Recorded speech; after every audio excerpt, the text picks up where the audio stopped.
E agora é hora de conversar então com esse grande campeão, o técnico de futebol e curvelano Moacir Júnior. Olá, Moacir, boa noite. Boa noite, Val. Boa noite a todos os ouvintes, telespectadores aí do programa A2, né?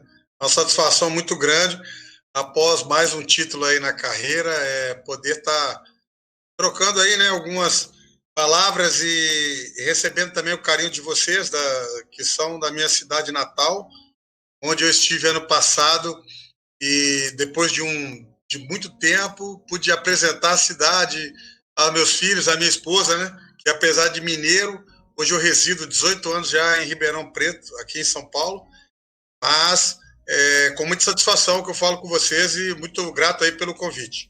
Moacir, Beto também contigo aqui. A gente gosta muito de conversar com os curvelanos que estão aí pelo mundo, né? Saber de como anda a vida dessas pessoas. A gente também destaca pessoas igual a você que não perde a ligação com a cidade natal, né? Com a raiz ali, de onde veio. A gente percebe aí o carinho que você fala de Curvelo. São 40 anos de futebol, Moacir? Exatamente. Nem parece, cara. Beto, boa noite e você também, né? Agradeço aí o convite. Veja bem, eu saí de Curvelo com 14 anos para fazer um teste no Cruzeiro e de pronto eu fui aprovado. Na época eu jogava aí com o pessoal do saudoso irmão Paulo. Eu joguei no irmão Paulo. Ah, é? Então, tinha um projeto muito lá na legal barraquinha, do irmão. Lá na barraquinha de São Geraldo. Exatamente. Então, assim, aí dali, quando eu fui aprovado, eu acabei que eu fui. Logo na sequência foi minha irmã, foi meu irmão para trabalhar em Belo Horizonte. Depois a minha mãe, que muitos aí recordam em Curvelo, que era a dona Tarcísia do INPS. Ela era uma pessoa que comandava, chefiava toda a situação clínica médica ali do INPS, muitos anos de INPS, só que aí ela, pela família estar toda assim debandando para Belo Horizonte, ela acabou que ela fez os últimos anos de INAPS dela lá em Belo Horizonte, se aposentou, mas a gente nunca perdeu o vínculo, né? Eu falei para você aí, em off aí, falei para você, as minhas irmãs estão sempre indo no forró, acompanhando o forró, né? Quando tem, devido à pandemia, quando tem o forró, quando tem algum evento, a gente está sempre participando. Recebia sempre em casa o CN, quando tinha o CN Notícias, né? Do Wagner Martins, do saudoso Diquinho. Então, assim, a gente não perde, a gente tem muito orgulho, né, de ter jogado muita bola no Instituto Santo Antônio, no Alto Tote, no Maria Amália. Então, assim, a gente não perde, né? Essa é a nossa essência, né, Beto? Legal. O que nós somos hoje advém muito dessa base e do que meus pais me passaram aí na cidade de Curvelo. Sobre irmão Paulo, você lembra da disciplina que ele impunha, né? Ao mesmo tempo que era uma pessoa dócil, ele impunha uma disciplina ali que as pessoas, que os atletas, os candidatos a atletas, né? Obedeciam com muito respeito o irmão Paulo. Exatamente. Bom, irmão Paulo, tenho ele, como você falou, uma das pessoas que a gente ia ali ele não era só futebol, né? Eram muitas orientações para que aqueles que não seguissem a questão atlética seriam, com certeza, no futuro, homens na acepção da palavra. E eu guardo muitas coisas que recebi dele, não só dele, como das irmãs aí do Instituto Santo Antônio, onde eu tive boa parte da minha formação. Então, assim, eu tenho muito orgulho e sou grato a tudo que recebi de Curvelo, e hoje estou espalhando isso aí pelo mundo do futebol. Ô, Moacir, você jogava em qual posição? Eu não lembro. Tá, eu era, né, porque na verdade quando eu jogava era Juninho, né? Eu jogava de zagueiro, de volante, e quando eu joguei na Europa eu jogava de líbero. Quando jogava com 3 zagueiros, né? Você jogava na sobra. Sempre tive muita facilidade de leitura de jogo, de orientar, de construir o jogo por trás ali.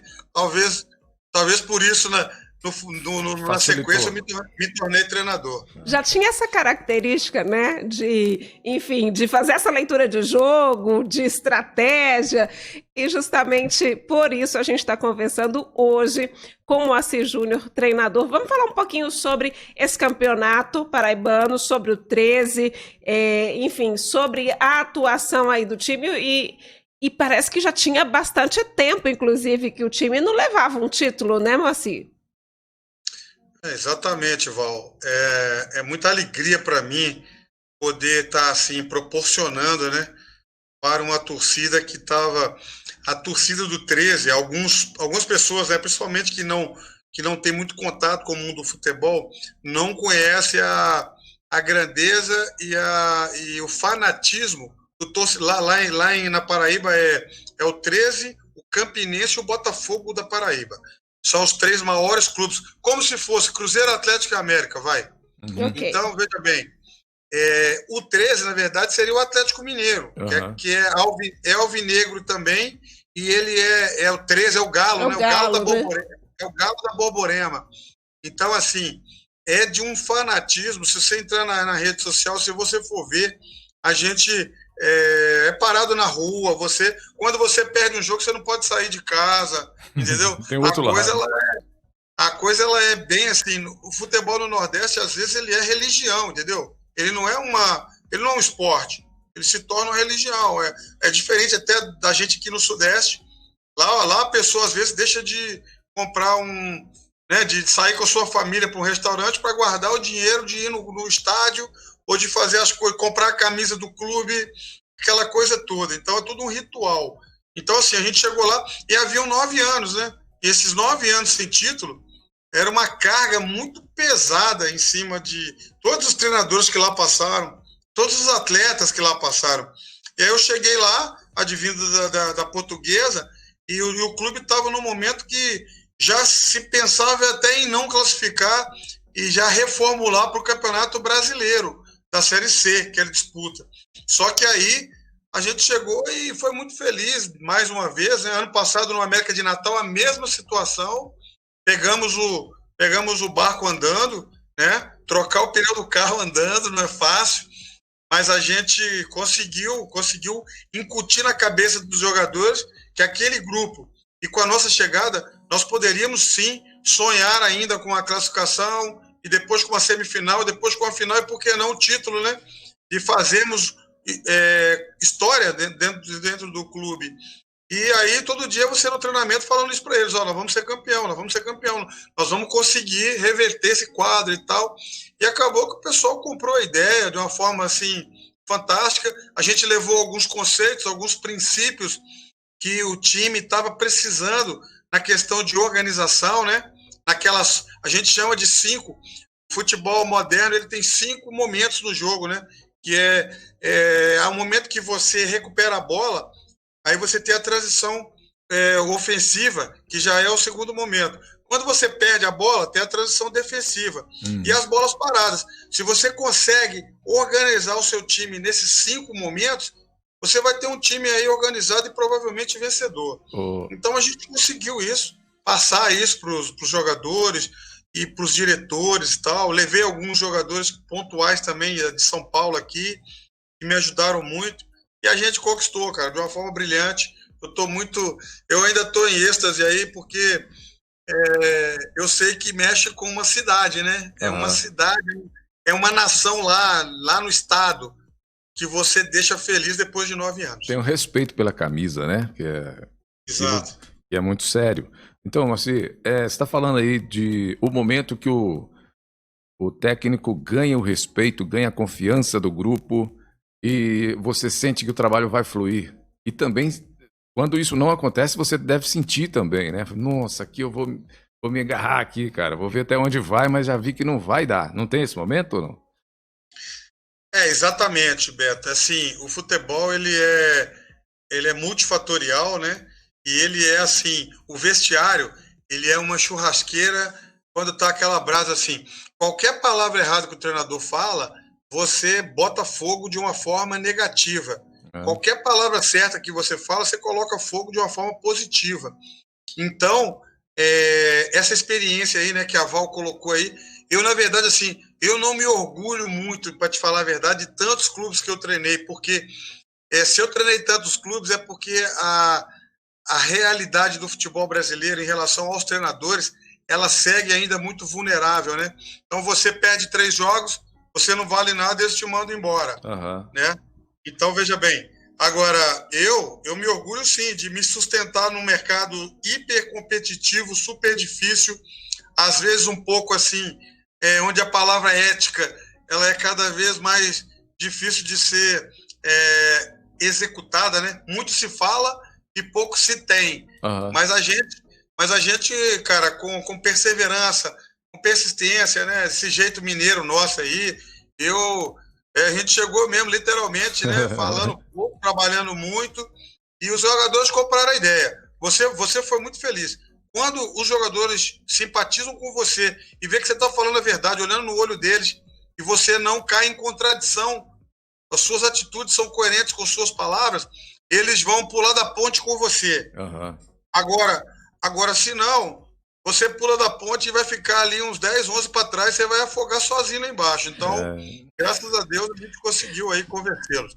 Assim, agora você falou aí, né, sobre as estratégias, sobre elenco, enfim, para poder montar realmente o time, porque a sua profissão é uma profissão que as pessoas dão muito palpite, né? A gente percebe muito isso quando, por exemplo, tem Copa, né? Aí na hora da seleção todo mundo é técnico, todo mundo quer escalar o jogador, todo mundo sabe quem joga melhor, e aí vira aquela bagunça danada, enfim, e muita discussão a respeito disso. Como é que funciona aí no clube, no campeonato, né? Agora o campeonato paraibano que você disputou, tem muita interferência, tem muito palpite, a imprensa sugere, a população sugere jogador. Como é que é isso? Agora, só para completar, que na verdade, assim, o técnico é empregado e a responsabilidade é do técnico, né? A maior ali.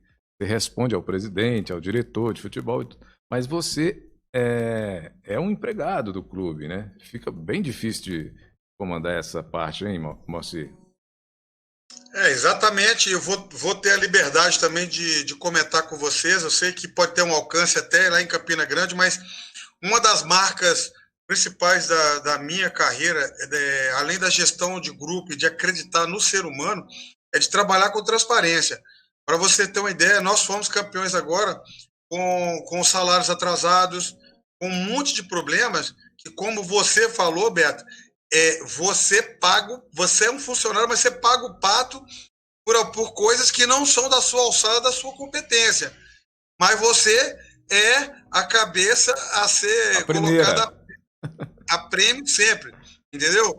Então, assim, mas o que a Val falou é muito interessante, cara, porque a gente, cada um tem uma forma de gestão, né? E quando eu me formei, parei de jogar futebol e formei em educação física, eu direcionei os meus estudos muito para psicologia, né? Eu fiz especialização aí na UFMG e sempre voltado para essa parte aí. E eu acho assim, cara, que você é aquilo que você tem certeza que pode ser. E eu sou uma pessoa, me considero realmente um cara muito vencedor na minha carreira, até por estar no mercado sólido há 18 anos. O máximo que eu fiquei na minha casa foi agora na pandemia, aí, 2 meses sem trabalhar por causa do Covid.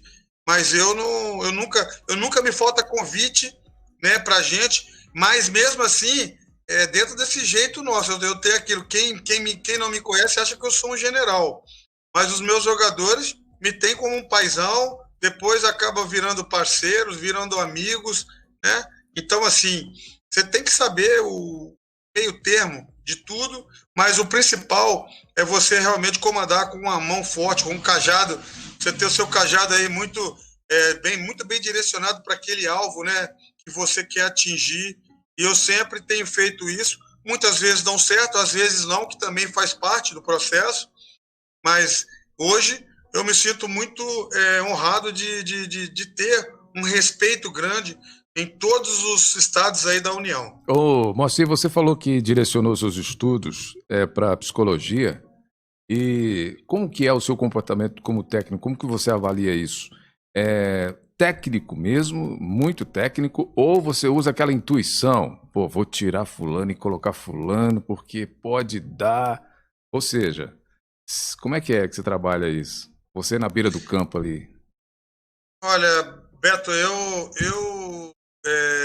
acredito que o caminho que eu busquei percorrer é aquele que é o ideal para quem não foi um atleta de renome. Eu fui um atleta que não tive uma grande expressão, nunca joguei numa seleção brasileira, joguei pouco tempo na Liga A, né? Tanto no Brasil como fora. Então, assim, o Moacir Júnior hoje ele é mais reconhecido do que o Juninho, jogador, Uhum, entendeu? uhum. Então, isso, que eu faço?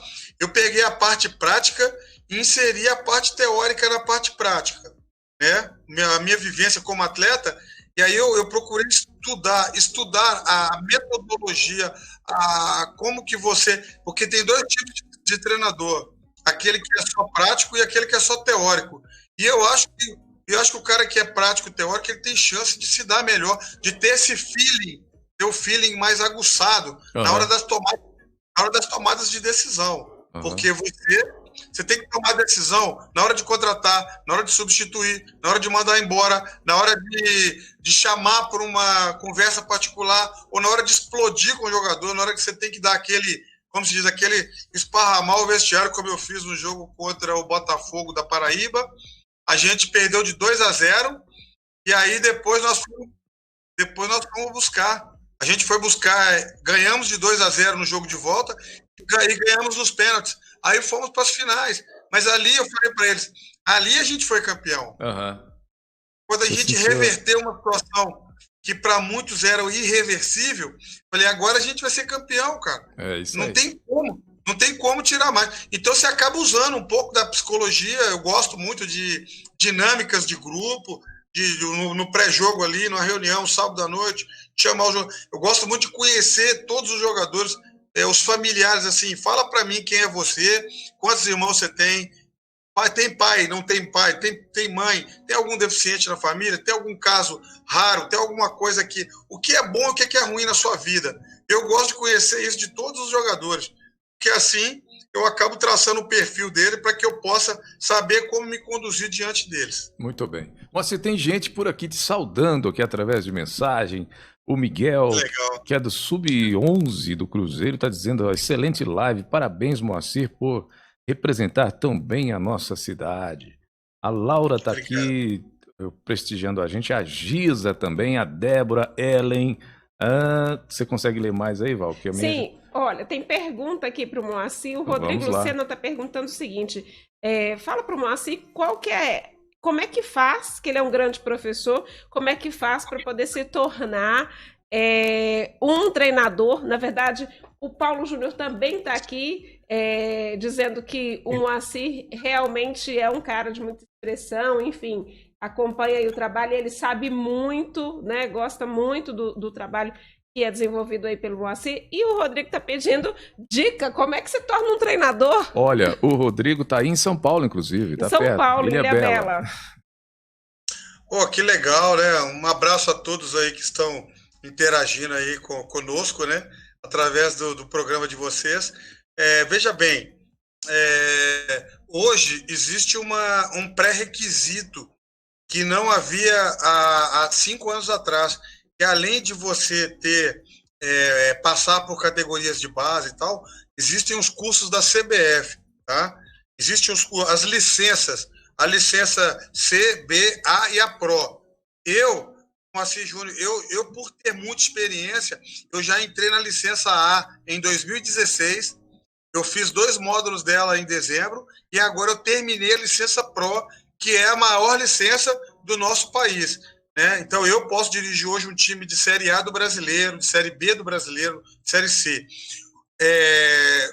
Aí respondendo aí ao Rodrigo, no caso, Rodrigo, o caminho é você hoje, né? Além da questão de buscar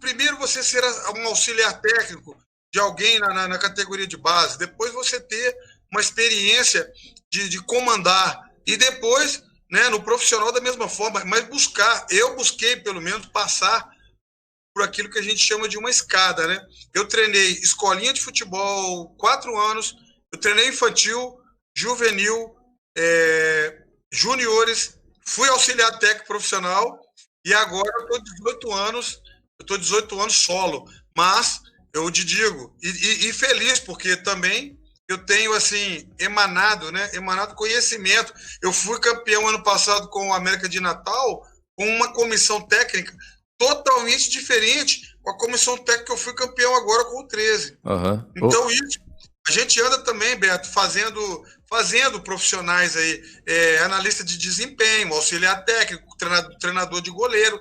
A gente acaba meio que no convívio ali, pegando alguns garotos que têm pouca experiência e dando oportunidades. Mas é uma caminhada árdua, viu, Rodrigo? Eu falo para você, meu amigo, se prepare aí, porque é desafiante, mas também é muito gratificante. Quando você é campeão, como eu fui recentemente, pode ser na Paraíba, pode ser em São Paulo, porque ser campeão é muito difícil. Você está lá no topo da vertente lá, é uma coisa super difícil, mas quando você chega também, é super gratificante e a família, envolve família toda, envolve parentes, amigos, e é uma alegria incontida. Como assim? A gente está gostando tanto dessa conversa aqui, amigo. Muito bom. Mas a gente vai fechar aqui. Mas antes eu queria dar uma volta aqui no assunto, inclusive informando a Val Rocha, que é americana aqui, viu, Moacir? É a única americana aqui da cidade, inclusive. Não, tem muita gente. Oi, tudo bem. Agora, assim, ó, vou dar uma volta aqui. A pergunta é simples, porque, na verdade, o clube também sente... deposita no treinador uma confiança gigantesca, né, que envolve negócios, que envolve muitas questões. Vamos chamar fulano que fulano pode resolver pra gente. Quer dizer, deposita em você aquela confiança. Aí eu vou te fazer a pergunta, como que foi feito o contato contigo para você ir pro 13? Essa é a pergunta. Agora só que eu vou dar uma volta. A volta é o seguinte, o Flamengo foi lá na Europa... depois que o Jesus saiu, fui lá na Europa achar um treinador, achou o Torre, trouxe. O Flamengo ganhou tudo no ano passado, né? E começou o Campeonato Brasileiro perdendo as 3 primeiras partidas, Americana, Val Rocha praticamente. Me corrija aí se eu estiver errado, Moacir. Começou assim, né? Capengando ali. Isso, o que é? Início de campeonato tem a ver com o técnico? Agora eu jogo a batata quente para você, moço. Relaxou demais, porque foi campeão. Não, o treinador, ele nunca relaxa, né? Ele é um eterno insatisfeito com aquilo que ele fez. Eu quero agora ser campeão brasileiro, aí, depois do estadual. Ó, e só para falar para Val aí, a minha história com o América Mineiro, ela ainda não terminou, entendeu? Oh. Eu fui, infelizmente... vítima em 2014 de uma das maiores injustiças. Nós éramos, sob meu comando, líderes da Série B do Brasileiro. Meu time do América na época era Leandro Guerreiro, Obina, era um time assim fantástico. A gente era líder e nós perdemos 21 pontos por um jogador que foi inscrito irregular. Ou seja, foi uma falha jurídica lá no setor de documentos, de contratação do atleta. E depois disso, né, o América deu aquela, como se diz, aquela decaída. Quando você perde 21, é como se fosse aquele avião da Chapecoense. Uhum. Caiu ali, você tá lá no alto, voando bem, de repente você perde 21 pontos. Aí foi lá quase para a lanterna. E aí, depois que o time deu essa decaída, acabou acarretando a minha saída para o América. Mas eu tenho mais de 30 jogos no América. Eu peguei o América em 2014 na verdade, na lanterna do Campeonato Mineiro.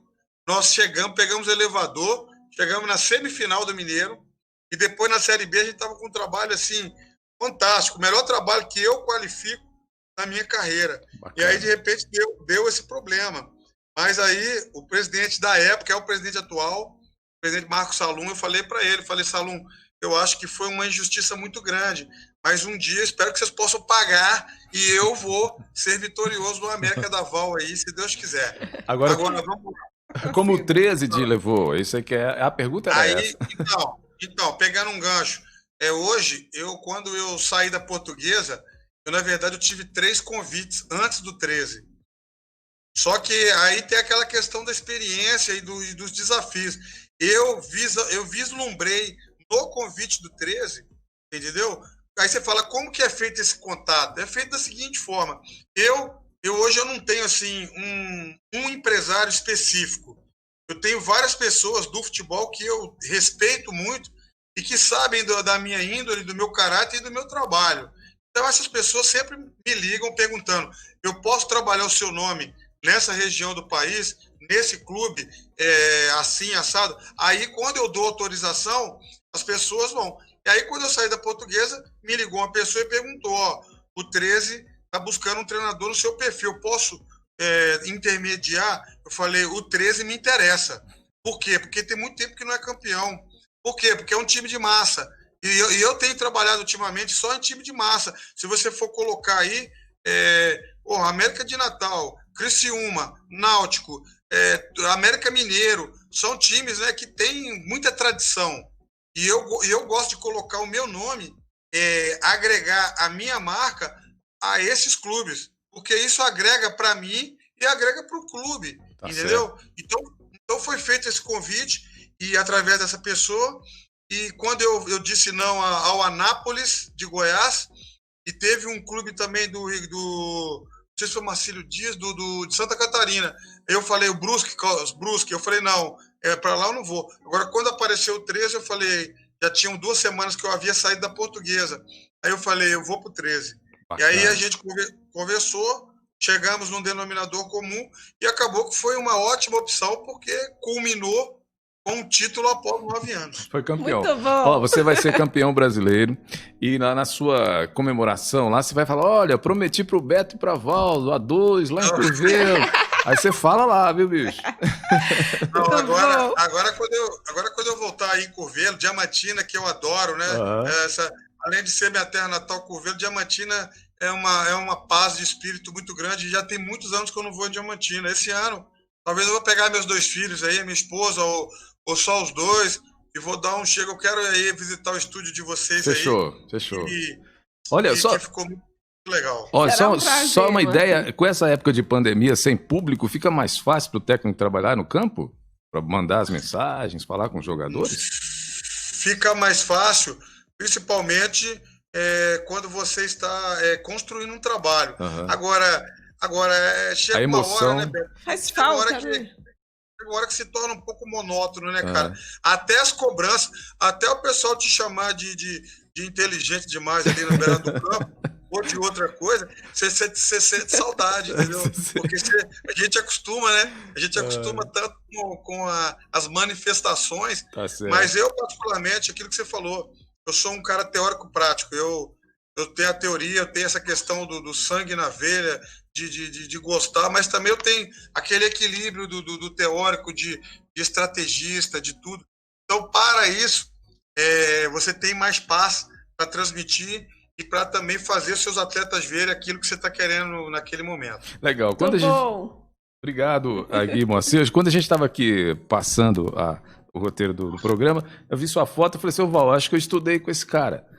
Mas aí eu agora já sei que eu joguei no mesmo time que ele, pelo menos na mesma escolinha lá do irmão Paulo. E já tenho o privilégio de ter passado pela mesma escola, né? Então, olha, fica com Deus aí, você com sua família, boa sorte, continue sendo essa pessoa maravilhosa que você é e excelente profissional. Obrigado, viu, Moacir? Obrigada, Moacir, boa noite.